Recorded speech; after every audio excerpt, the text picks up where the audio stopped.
आज का जो सबक हम पढ़ाने जा रहे हैं कि सी को कब सा और का पढ़ते हैं। ठीक है, सी को कब सा और का पढ़ते हैं। सबसे पहले ये है कि अगर सी के बाद ए ओ यू आएगा तो सी को का पढ़ेंगे, क्या पढ़ेंगे?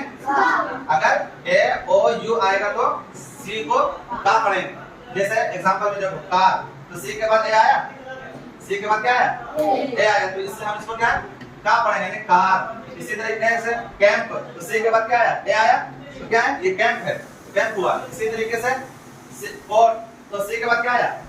क्या आया? ओ आया, तो कोर्ट हुआ ना, कोर्ट हुआ। इसी तरीके से सी के बाद क्या ओ आया, तो क्या पढ़ेंगे इसको? पूल, क्या पढ़ेंगे? पूल। इसी तरीके से कट, तो सी के बाद यू आया, तो इसको क्या पढ़ेंगे?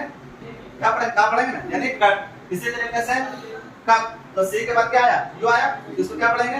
कप। इसी तरीके से अगर सी के बाद आई ई वाई आएगा तो सी को सा पढ़ेंगे, क्या पढ़ेंगे? सा पढ़ेंगे। क्या आएगा तो आई ई वाई अगर आया, समझ रहे, तो क्या पढ़ेंगे? सा पढ़ेंगे। जैसे सर्कल, सर्कल, तो सी के बाद आई आया, तो इसको क्या पढ़ेंगे? सा पढ़ेंगे, यानी सर्कल।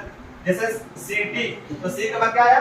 आई, तो सिटी। इसी तरीके से सेंटर, तो सी के बाद क्या आया? ये आया ना, तो इसको क्या पढ़ेंगे? सेंटर। यानी इसी तरीके से सेंट, तो सी के बाद क्या आया? ई आया, तो हम इसको क्या पढ़ेंगे?